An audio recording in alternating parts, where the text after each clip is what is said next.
Vamos dar início à nossa EBD, lição 6 de hoje da revista, Saúde Emocional. Nossa aula de hoje é a lição 6. E o texto base, eu queria ler ele de novo, que é o Salmo de 116. O texto base, a gente leu ele na abertura, mas eu queria ler novamente de novo com os irmãos, que é o Salmo 116. É o mesmo, 116. Vamos ler novamente. Amo o Senhor, porque Ele ouve a minha voz e as minhas súplicas, porque inclinou para mim os seus ouvidos. Invocá-lo-ei enquanto eu viver. Laços de morte me cercarão, e angústias do inferno se apoderaram de mim. Caí em tribulação e tristeza. Então invoquei o nome do Senhor. Ó Senhor, livra minha alma. Compassivo e justo é o Senhor. O nosso Deus é misericordioso. O Senhor vela pelos simples. Achava-me prostrado e Ele me salvou. Volta minha alma ao teu sossego, pois o Senhor tem sido generoso para contigo. Pois livraste da morte a minha alma, das lágrimas os meus olhos, da queda os meus pés. Andarei na presença do Senhor, na terra dos viventes. Eu cria, ainda que disse, estive sobremodo aflito. Eu disse na minha perturbação, todo homem é mentiroso. Que darei ao Senhor por todos os seus benefícios para comigo? Tomarei o cálice da salvação e invocarei o nome do Senhor. Cumprirei os meus votos ao Senhor, na presença de todo o seu povo. Preciosa é aos olhos do Senhor a morte dos seus santos. Senhor, deveras sou teu servo, filho da tua serva. Quebrastes as minhas cadeias. Oferecer-te-ei sacrifícios de ações de graças. Invocarei o nome do Senhor. Cumprirei os meus votos ao Senhor na presença de todo o seu povo, nos átrios da casa do Senhor, no meio de ti, ó Jerusalém. Aleluia. A nossa aula de hoje é, como eu falei antes, a lição 6, e cujo título é Saúde Emocional. Então vamos falar um pouco sobre isso. A gente acabou de ler um salmo de ações de graças e vamos dar continuidade na nossa revista. O primeiro tópico que eu queria falar com vocês é o flagelo das emoções no mundo atual. Vivemos em um mundo decaído, onde as pressões diárias geram desgaste mental e físico. Muitas vezes ignoramos os alertas e gatilhos da nossa mente, até que o sistema todo pareça entrar em colapso. Vivemos em um mundo decaído, onde as pressões diárias geram desgastes mental e físico. Muitas vezes ignoramos os alertas e gatilhos da nossa mente, até que o sistema todo pareça entrar em colapso. João 16:33, que diz assim. João 16:33 é um texto conhecido, muito conhecido. João 16:33 diz assim: estas coisas vos tenho dito, para que tenhais paz em mim. No mundo passais por aflição, mas tende bom ânimo. Eu venci o mundo. Na introdução da nossa revista, ela vai destacar alguns problemas de ordem emocional, que são um flagelo que atinge inúmeras pessoas, lançando-as no vale da sombra da morte. Então, a aflição e os problemas que a revista inicia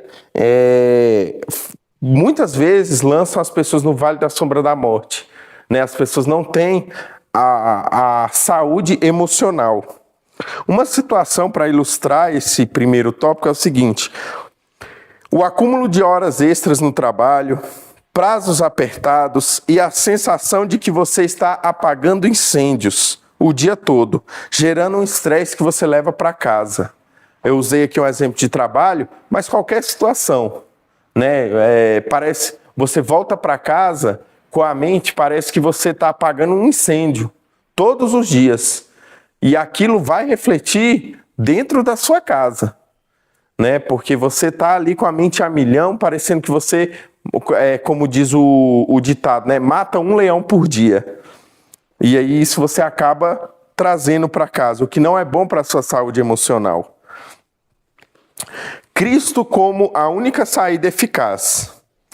Quando a saúde emocional falha, o mundo oferece válvulas de escape. E esse é o problema. Quando a sua saúde emocional falha, o mundo oferece um escape. Quais são esses escapes temporários? No entanto, a verdadeira cura não vem de paliativos, mas de uma transformação interna gerada por Cristo, que nos dá força e vida abundante. Então, o mundo vai oferecer soluções paliativas, temporárias, mas a única solução, a única transformação interna que vai curar o problema é Cristo. João 6,63 diz assim, João 6,63, vamos dar uma olhada no que diz a Bíblia.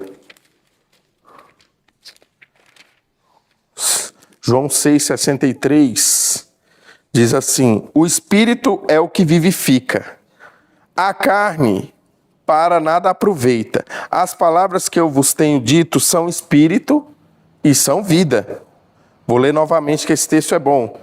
O Espírito é o que vivifica, a carne para nada aproveita. As palavras que eu vos tenho dito são Espírito e são vida.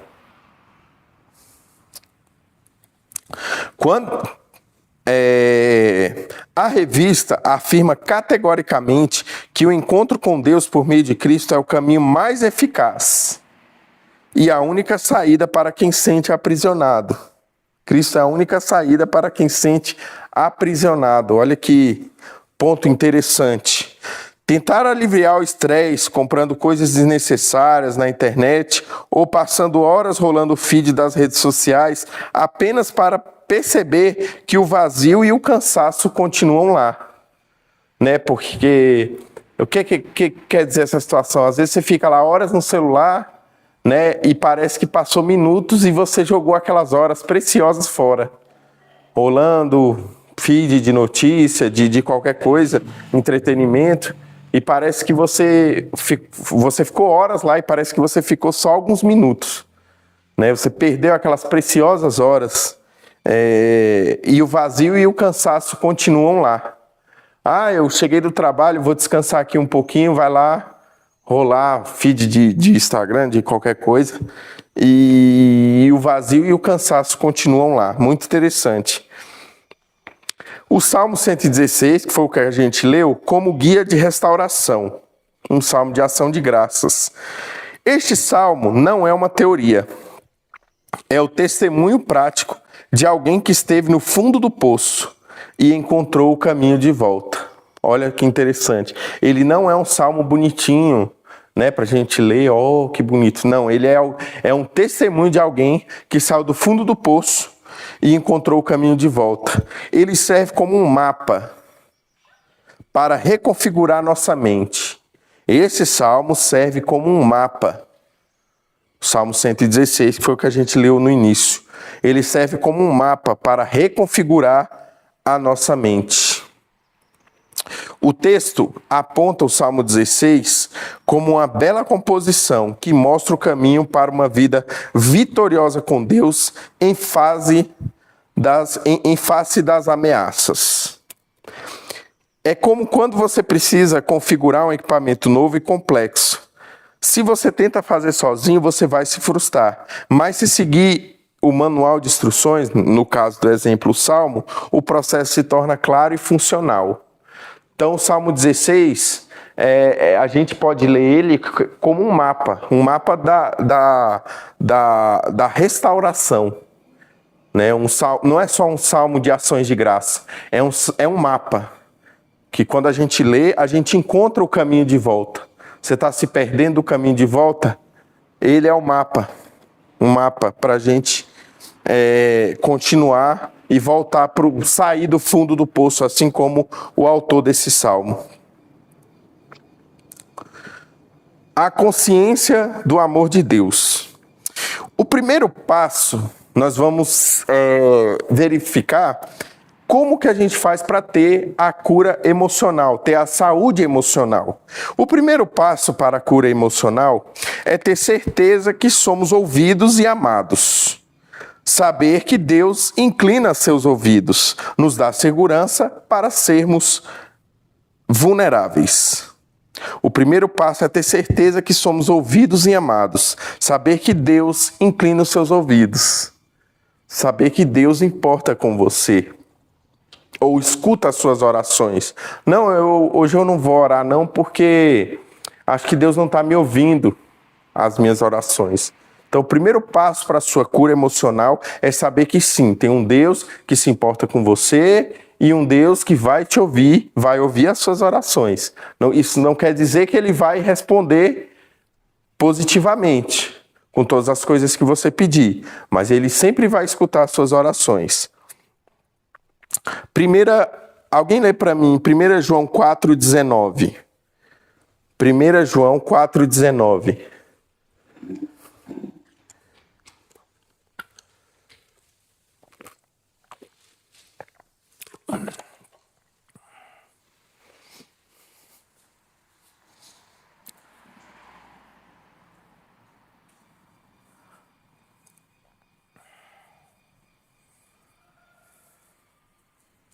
1 João 4,19. Nós amamos porque Ele nos amou primeiro. Se alguém disser... Só o 19? Isso, só o 19. Nós amamos porque Ele nos amou primeiro. Nós amamos a Deus porque Ele nos amou primeiro. Porque se Ele não tivesse amado, nós não amaríamos a Deus e estaríamos condenados. Nós amamos a Deus porque Ele nos amou primeiro. Então é uma dependência. A gente só ama a Deus porque Ele nos ama, primeiramente. Indo para os tópicos da lição, no tópico 1, ele vai ensinar que a consciência do amor de Deus é decisiva para uma vida feliz. A consciência, você tem a consciência que Deus ama você? Você tem a absoluta certeza? É decisiva para uma vida feliz e prepara o redimido para responder a esse amor.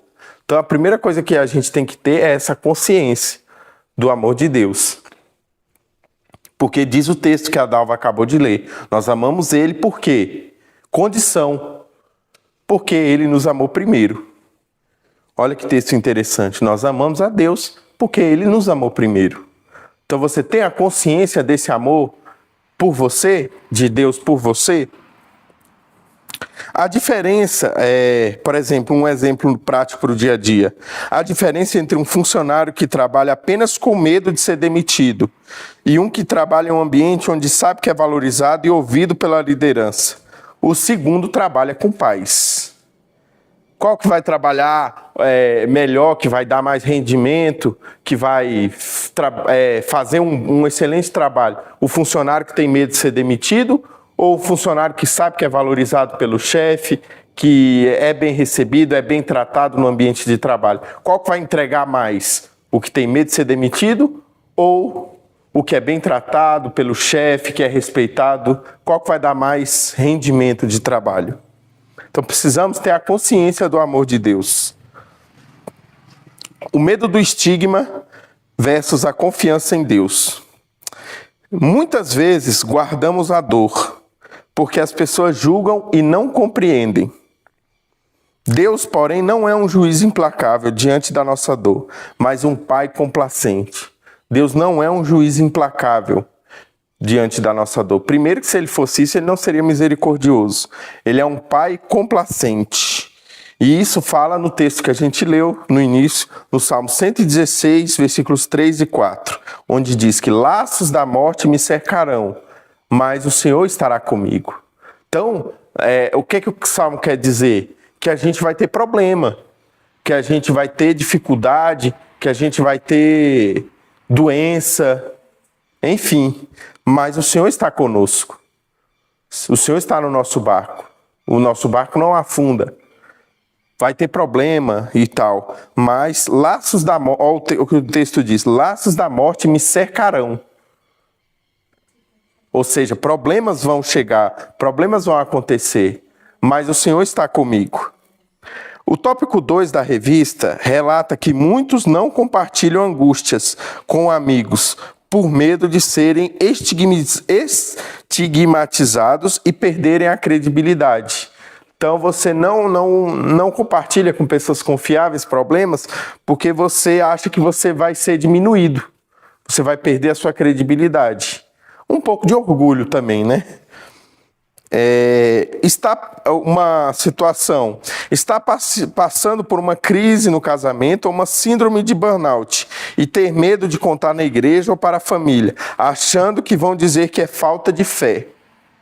Você tem uma doença, um problema muito grande e não compartilhar com pessoas que você acredita que vai te ajudar por medo das pessoas falarem, isso aí é falta de fé.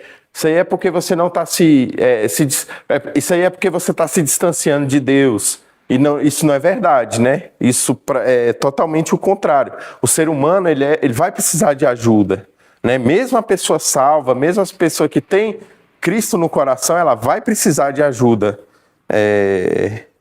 de outras pessoas, né? De pessoas mais experientes, de pessoas de pessoas confiáveis do seu meio. Então, pedir ajuda para as pessoas não é falta de fé. Porque, como eu falei, como o versículo diz, laços me cercarão, mas o Senhor está comigo. Né? Então, você ter N problemas, não significa que você tem falta de fé ou que você não é salvo. Pode vir esse pensamento ruim na sua cabeça, mas não é assim que funciona. Derramando a alma. Alguém lê para mim Romanos 5, 3 a 5.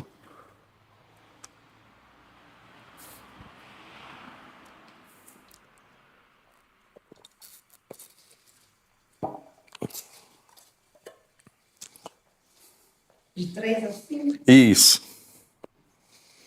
E não somente isso, mas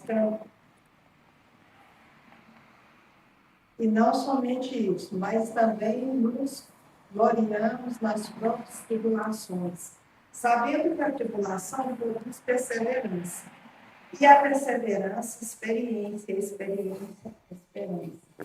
Ora, a esperança não confunde, porque o amor de Deus é derramado no nosso coração pelo Espírito Santo, que nos foi outorgado. Outorgado, isso mesmo. A verdadeira confiança exige transparência. Precisamos rasgar o coração diante de Deus e admitir a nossa fragilidade, sem máscaras ou discursos prontos, sem fazer como os fariseus faziam, né? Engraçado, Deus sabe de todas as coisas, mas por que Ele quer que a gente se prostre à sua presença, fale dos problemas para Ele, confesse nossos pecados, se Ele já sabe de tudo, né? Ele já sabe o que aconteceu, já sabe de tudo. É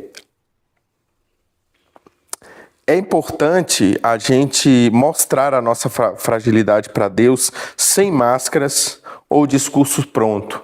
Não, eu vou confessar os meus pecados aqui para de Deus, mas daquele jeito, né? Mas não, a gente precisa realmente rasgar o coração diante da presença de Deus, porque Ele é o único que pode perdoar os nossos pecados, né? Ainda no tópico 2, a lição diz que a certeza da graça nos convida a derramar o coração perante o Senhor. A certeza da graça nos convida a derramar o coração perante o Senhor, vencendo a luta diária. É um problema? É um problema. Mas devemos derramar o nosso coração diante da presença do Senhor. Uma situação para exemplificar o que eu estou falando: entrar no carro após um dia exaustivo, desligar o rádio e no trajeto para casa chorar e falar em voz alta com Deus tudo que deu errado, sem se preocupar em usar palavras bonitas. Realmente entrar na presença de Deus e se confessar. Você está nesse exemplo que eu usei aqui, você está voltando do trabalho depois de um dia cheio, carregado, né? Você entra no carro, desliga o rádio, fecha os vidros e começa a chorar e rasgar o seu coração na presença do Senhor e falar: Senhor, eu estou com esse e esse problema, queria que o Senhor me ajudasse, estou com essa e essa situação, tal e tal pessoa tem tentado me prejudicar, N situações, né? E realmente conversar com Deus. Se precisar chorar, você chora. Tudo isso na presença de Deus. Se precisar ajoelhar, você se ajoelha.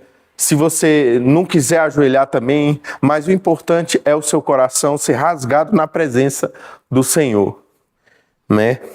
Um exemplo interessante, esse que eu usei. Depois de um dia exaustivo, você entrar dentro do carro, indo para casa, desligar o rádio e chorar e conversar com Deus e falar dos seus problemas, né? Sem paganismo, sem formalismo. Falar como um filho fala para o pai mesmo, né? Se você consegue fazer isso, amém. O descanso no braço de quem cuida. Voltando novamente ao nosso texto base, no Salmo 116, né, que é o nosso versículo base da aula de hoje, no versículo 5 e a 8, o tópico que eu quero focar: volta a minha alma ao teu sossego. Volta a minha alma ao teu sossego. Descansar em Deus significa abrir mão da necessidade de controlar tudo. É reconhecer que Ele vela por nós e nos livra da queda. Descansar em Deus significa abrir mão da necessidade de controlar tudo. Sua vida não pertence mais a você. Deixa Deus guiar a sua vida. Você consegue fazer isso?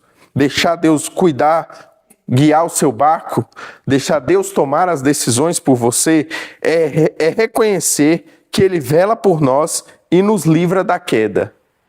Ele vela por nós. Você consegue confiar todas as suas decisões da sua vida em Deus?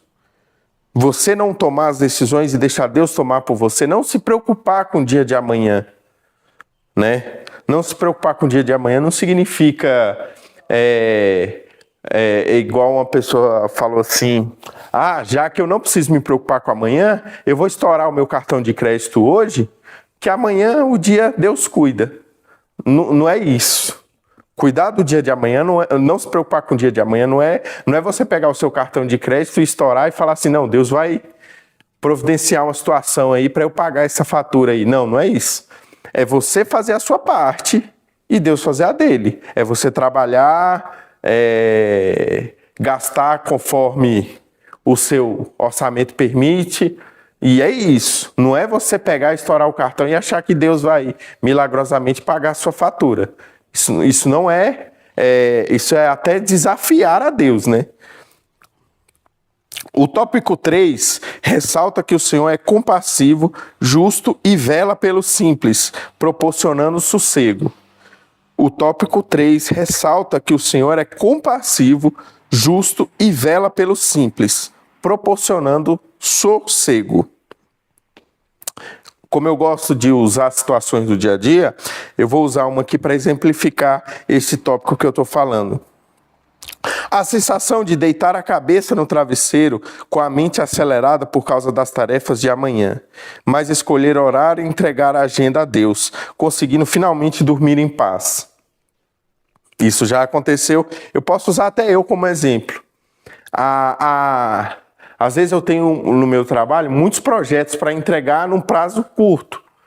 Então, na hora de dormir, o corpo quer descansar, mas a mente está ali. E se nesse projeto eu fizer tal e tal coisa, eu consigo entregar ele mais rápido, né? Tá bem apertado o prazo do projeto que eu tenho. Eu estou usando eu como exemplo mesmo. Tá bem apertado o prazo desse projeto que eu tenho que entregar. Mas se eu criar uma situação ali, uma situação aqui, eu consigo diminuir o prazo e entregar mais rápido. Não, confie em Deus. Deus vai cuidar. Faça a sua parte. Está na hora de dormir? Ore ao Senhor, entregue a sua agenda a Deus e vá dormir. O dia de amanhã Deus vai cuidar. Faça a sua parte. Se esforce no seu trabalho, na sua atividade, na sua escola, enfim, que Deus vai cuidar da sua. Faça a sua parte, que Deus vai fazer a dele. Amém? E aí, fazendo isso, finalmente a gente consegue dormir em paz e ter a saúde emocional, que é o tema da nossa aula de hoje. Deixa eu beber uma água aqui, que minha garganta está seca.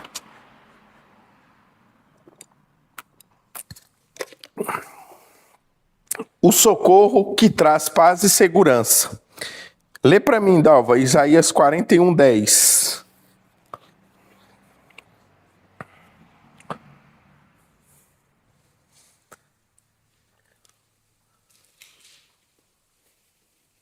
Isaías 41:10.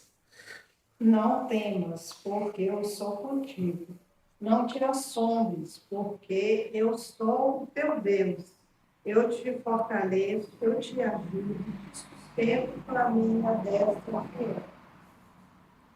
O socorro de Deus não significa necessariamente a ausência de problema. O socorro de Deus não significa que você vai ter uma vida sem problema. Não significa isso. Mas a presença de paz e segurança, mesmo quando as ameaças externas continuam lá.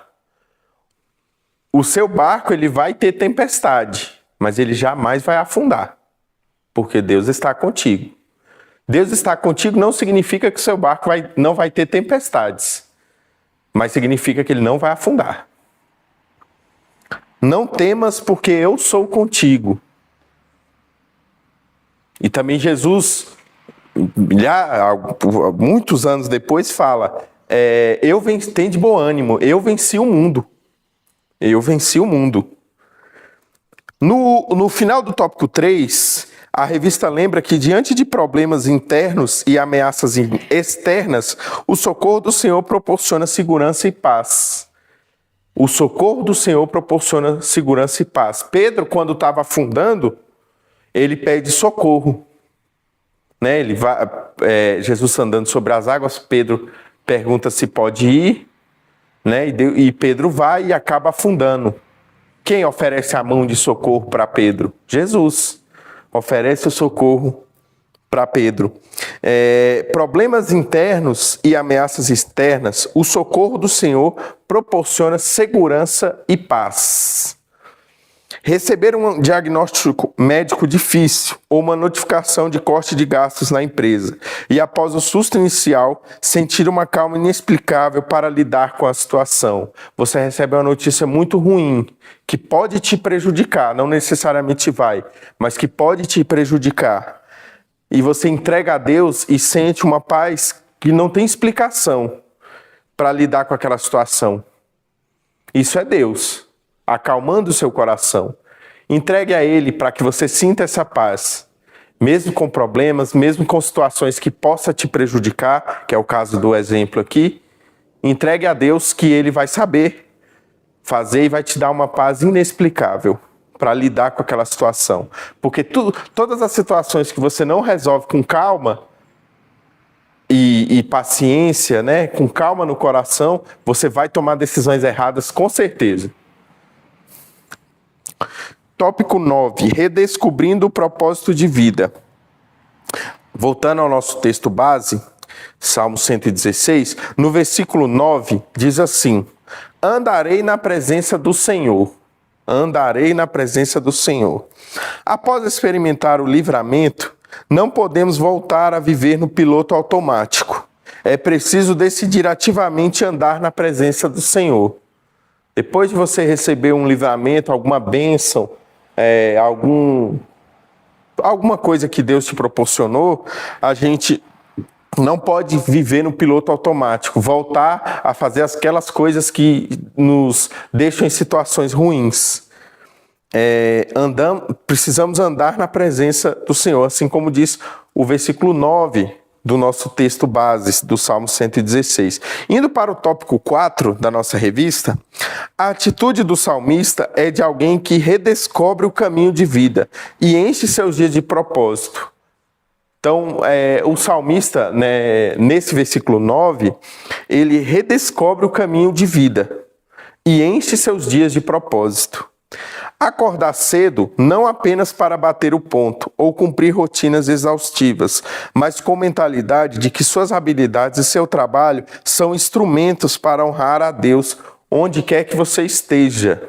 Seja escola, seja trabalho, seja, enfim, atividade que você faz diariamente. Não sei qual é a sua rotina diária, né? Todos nós temos rotinas diárias.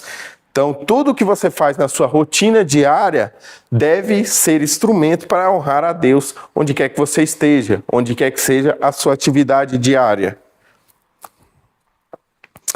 Voltando ainda no nosso texto base, Salmo 116, no verso 10 e 11, diz assim: Eu continuei crendo, mesmo quando disse, estou completamente esmagado. Ter saúde emocional não é ser imune à dúvida. É possível sentir-se esmagado, questionar as coisas por um momento e ainda assim manter a raiz da fé fincada no Senhor. Ainda no tópico 4 diz assim: a fé não impede a aflição. O salmista quase se tornou cético, mas a fé foi o recurso para mantê-lo de pé. Né? Às vezes, quando a gente está passando por uma situação muito forte, muito problemática, a gente começa a esmurecer. E isso não é errado, porque nós somos humanos e temos problemas. Né? Somos falhos, temos problemas, mas devemos sempre lembrar que Deus está conosco e que devemos entregar essa situação difícil nas mãos do Senhor. Alguém lê para mim, por favor, Filipenses 4, 6 e 7. Filipenses 4, 6 e 7.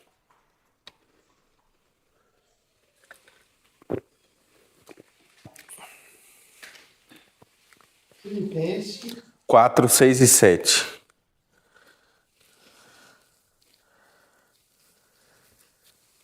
Não andaste ansioso de coisa alguma. Em todos, porém, sejam conhecidas diante de Deus as vossas petições pela oração e pela ações de graça. Isso. E a paz de Deus, que excede todo entendimento, guardará o vosso coração e a vossa mente em Cristo Jesus. Amém. Esse texto é interessante porque ele também conecta ao nosso texto base. Salmo 116, versículo 12. A gratidão muda o foco do que nos falta para o que já temos. Ela é um antídoto poderoso contra a ansiedade e a insatisfação crônica. A gratidão muda o foco do que nos falta. Eu sou grato a Deus por ter alimento todos os dias. Arroz, feijão, uma proteína. Isso faz a gente esquecer de que poderia estar comendo uma picanha. Ser gratos pelo que nós temos nos faz esquecer coisas que não precisamos. Então, precisamos ser gratos. Ela é um antídoto poderoso contra a ansiedade. Eu sou grato pelo meu emprego. Então, eu não vou ficar ansioso de eu preciso achar um emprego que tem. Claro que você deve estudar, né, para se qualificar e ter um emprego melhor. Mas o que eu quero dizer é o seguinte: eu sou grato pelo meu emprego, então eu não vou ficar pensando em será se amanhã daqui a alguns meses, eu vou achar algum emprego que me dê mais dinheiro, que me pague mais, e tal. Não, seja grato pelo que você tem. Claro, almeje mais, né? Estude, se qualifique, né? Não estou falando para você não fazer isso, mas não se preocupar com o dia de amanhã. Seja grato com o que você tem hoje. Não almeje coisas. Eu preciso ter um emprego que paga mais porque isso vai tirar seu sono. Agradeça a Deus pelo que você tem hoje. Se você tem um alimento para comer, agradeça a Deus o seu alimento que você tem hoje. Né? Não se preocupe se amanhã, eu queria tanto comer um negócio amanhã e tal. Agradeça com o que você tem hoje. No tópico 4b da revista, a lição destaca que a disposição para agradecer liberta da sensação terrível terrível de que estamos sempre faltando alguma coisa. Sabe aquela sensação que você tem, às vezes dentro de casa ou em outro lugar, que sempre está faltando alguma coisa? Sempre, eu preciso comprar uma panela porque em casa está faltando panela. Eu preciso comprar uma televisão porque a minha está muito pequena. Eu preciso trocar de carro porque o meu carro não está dando. Seja grato pelo que você tem hoje. Porque se você ficar se preocupando, eu tenho que trocar de carro, eu preciso comprar panela nova, eu preciso trocar o meu fogão, eu preciso... Você não vai nem dormir. Então, a gratidão é um remédio para a ansiedade. Seja grato pelo que você tem hoje. Né? Eu preciso comprar roupa nova porque... em vez de reclamar do cansaço da rotina intensa de trabalho e estudos em casa, ser grato pela oportunidade de prover para a família e pela capacidade intelectual de aprender coisas novas. Então, é aquilo que eu falei, se você ficar se preocupando, eu preciso comprar uma televisão maior porque a minha já está muito pequena, eu preciso trocar de carro porque o meu carro não está dando, você não vai nem dormir. Né? Então, a gratidão é um remédio para isso, seja grato. Preciso trocar de celular porque meu celular está muito velho, né? E isso acaba acabando com a sua saúde emocional. A celebração da graça salvadora. No nosso texto base, no versículo 13 do Salmo 116, diz assim: tomarei o cálice da salvação. Celebrar a salvação não é apenas uma liturgia, é o lembrete constante de que nosso maior problema, que é a separação de Deus, já foi resolvido por Cristo na cruz. Ser grato pela sua salvação. Você é grato pela sua salvação todos os dias, pelo que Deus fez na cruz por você? Porque Deus te tirou do inferno, porque o seu caminho era o inferno, o caminho de todos nós era o inferno. O meu, o seu, de todos era o inferno. Mas Deus nos tirou do inferno, morrendo na cruz. Você é grato por isso? A gente é grato por isso? Por Jesus por Deus ter dado seu único filho, Jesus Cristo, morrido na cruz e nos tirado do inferno, porque o nosso caminho era esse, sem exceção. Todas as pessoas, todos os seres humanos, sem exceção, o caminho era o inferno. Mas Deus te tirou da cruz, Deus te tirou do inferno morrendo na cruz. Você é grato por isso? No tópico 4c, a união com Deus é restabelecida e uma vida com propósitos é fruto da graça salvadora, que deve ser celebrada. Participar da Santa Ceia, como nós vamos participar logo mais tarde, em vez de ser um domingo comum, é um momento de parar, avaliar a própria vida e se alegrar genuinamente pelo sacrifício que nos garantiu a eternidade. Olha um momento bom para você ser grato por Deus pelo sacrifício de Jesus. Momento de Santa Ceia. Você reflete no que aquilo significa. Você é grato por Deus estar proporcionando esse momento de você refletir sobre o que significa aquilo, o que foi aquilo e o que aquilo vai ser bom para você. Que Jesus te tirou do inferno morrendo na cruz. Ainda no nosso texto base, só que no versículo 14, diz assim: cumprirei os meus votos ao Senhor. Assim como o corpo físico atrofia sem nutrição e treino com pesos, a alma adoece sem a prática constante da devoção, leitura, meditação e oração.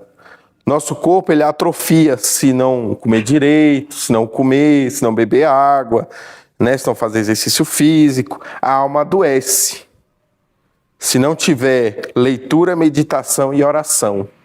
A nossa alma adoece, assim como o corpo. Se ela não tiver leitura, meditação e oração. Cumprirei os meus votos ao Senhor, é o que diz o versículo 14 do nosso texto base. Ainda no tópico 4, da nossa revista, a última parte do tópico 4, diz assim: os meios da graça, particulares e públicos, são recursos que Cristo usa para transmitir o benefício de sua mediação, nutrindo-nos espiritualmente. Os meios da graça, particulares e públicos, são recursos que Cristo usa para transmitir os benefícios de sua mediação. Uma situação no cotidiano para a gente entender deixar isso mais fácil é o seguinte: encarar a leitura bíblica diária com a mesma disciplina inegociável de quem com um treino de musculação rigoroso agendado todo dia às 6 da manhã. É consistência para gerar resultados. É você, eu vou ler a Bíblia. Aí no outro dia lê 2 versículos, não lê o texto todo. Aí no outro dia lê só um versículo, não lê o texto todo.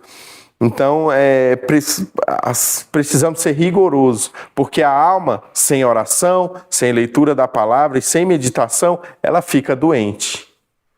Né? Às vezes a gente pensa assim, eu estou distante do Senhor e tal, mas você está lendo a Bíblia, você está meditando, você está orando, né? Porque essa é a saúde da nossa alma. É a oração, é a meditação, é a leitura da palavra. A Bíblia está aí, para você ler, reler, refletir, meditar, pedir ajuda para pessoas que têm mais um conhecimento teológico maior. Eu não entendi esse texto, como é que faz para explicar ele? Né? A gente hoje tem tantas ferramentas para isso. A força curadora da humanidade, Salmo 133.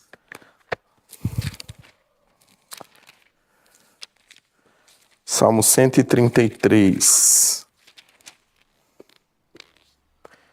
Diz assim o Salmo 133. Como é bom e agradável viverem unidos os irmãos. É como óleo precioso sobre a cabeça, o qual desce para a barba de Arão, e desce para a gola de suas vestes. É como o orvalho do Hermon, que desce sobre os montes de Sião. Ali ordena o Senhor a sua bênção e a vida para sempre. Um salmo pequenininho, mas pequenininho em tamanho, mas grande em conhecimento. Né? A força curadora da comunidade. Não fomos criados para o isolamento. Não fomos criados para o isolamento. A verdadeira saúde emocional floresce no convívio saudável com a igreja ou no trabalho e etc. Onde um ajuda a carregar o fardo do outro. Não pensa só em você mesmo. Um ajuda a carregar o fardo do outro. Né? Como diz o Salmo 133. Finalizando o tópico 4, o salmista declara prazer na convivência. E a união entre os irmãos produz segurança, conforto e alívio contra os laços de morte. Então a união proporciona também conforto e alívio. Um carregar o fardo do outro, um estar com o outro. Né? Uma situação, para exemplificar, chegar na igreja cansado após uma semana pesada, sentar-se na classe de EBD e ser edificado por uma palavra ou um abraço sincero de um irmão, mudando o seu ânimo para a próxima semana. Momentos de comunhão na igreja são importantes, até para o dia a dia, o cotidiano. Mudança de posição, de vítima a servo. Ainda no nosso texto base, Salmo 116, só que no versículo 16, vamos falar um pouco sobre esse versículo 16 do nosso texto base, que diz, sou teu servo. Só essa parte que eu queria pegar do versículo. Sou teu servo. O clímax da cura emocional ocorre quando deixamos de olhar apenas para as nossas feridas e passamos a usar nossa experiência para curar e servir ao próximo. Você passou por uma experiência ruim e está vendo que o seu próximo também vai passar por essa mesma experiência. Por que não conversar com ele, alertar ele para que ele não passe pelo mal que você passou? Né? Por que não conversar com o seu próximo? Você está vendo que ele vai passar por uma situação ruim que você passou. Por que não conversar com ele, alertar ele e falar, amigo, eu já passei por essa situação ruim, não vá por esse caminho, vá por esse. Eu já passei por isso, é ruim, né? Devemos ajudar o nosso amigo, ao nosso irmão, nosso amigo, enfim. Na conclusão da lição, o reverendo Leonardo diz assim, é preciso mudar o foco de vítima para a postura de servo, adorar e transformar isso em vida prática, atendendo o próximo. Parar de perguntar, por que tudo é tão difícil para mim? E começar a dizer a Deus, Senhor, mesmo com as minhas lutas e com o meu tempo apertado, como posso usar minha vida e minha profissão para abençoar alguém hoje? Em vez de você, olha só, olha essa substituição. Você perguntar, em vez, você trocar a fala, porque tudo é tão difícil para mim. Em vez de você falar isso, fale isso. Senhor, mesmo com as minhas lutas e com o meu tempo apertado, como posso usar minha vida e profissão para abençoar alguém hoje? Olha, faça essa troca, olha a diferença de uma frase para outra. Uma troca muito que vai melhorar até a sua mente, o seu jeito de pensar. O Salmo 116 nos mostrou que a saúde emocional plena não é encontrada na ausência de problemas, cobranças ou aflições. A verdadeira saúde emocional é encontrada na presença constante e no cuidado de um Deus que inclina os seus ouvidos para nos ouvir. A gente viu que o salmista começa no fundo do poço, cercado por laços de morte, mas termina no altar oferecendo sacrifícios de gratidão. A jornada da dor para o propósito exige oração, confiança, gratidão, nutrição na palavra e a força da nossa comunidade aqui na igreja. E eu queria deixar um desafio para essa semana, um desafio prático. Quando a pressão no trabalho ou na sua rotina diária, escola, enfim, aumentar, quando uma notícia ruim chegar ou quando a mente começar a acelerar à noite, não recorra primeiramente às redes sociais ou celular, ou quando a pressão no trabalho aumentar, não recorra primeiramente às redes sociais, à murmuração ou ao isolamento. Pare por um minuto, respire fundo e declare em voz alta o versículo 7 do Salmo base, do texto base da aula de hoje, que diz assim: volta minha alma ao teu sossego, pois o Senhor tem sido generoso para contigo. Vou ler de novo o versículo 7. Volta minha alma ao teu sossego, pois o Senhor tem sido generoso para contigo. Lembre-se da generosidade da salvação em Cristo. Descanse no fato de que Deus está no controle. Amém? Essa é a aula de hoje, saúde emocional, lição 6 da nossa revista. Vamos orar para finalizar? Senhor, meu Deus e meu Pai, entramos aqui na Tua presença para primeiramente agradecer, Deus, por essa aula, que o Senhor esteja conosco, Deus, nos dando entendimento, Deus, que possamos sempre ser gratos, Deus, primeiramente pela o seu sacrifício, Deus, na cruz, para nos salvar, Deus, exclusivamente para nos salvar. Queremos ser gratos por isso, Senhor Jesus, e que o Senhor nos dê, Deus, a saúde, Deus, que nós precisamos, a saúde mental, a saúde física, Deus, e a saúde emocional, que foi o tema dessa aula, Deus. Nos dê um culto abençoado logo mais tarde, Deus, e também um momento gostoso e de comunhão com a nossa família agora, Deus. Em nome de Jesus, amém.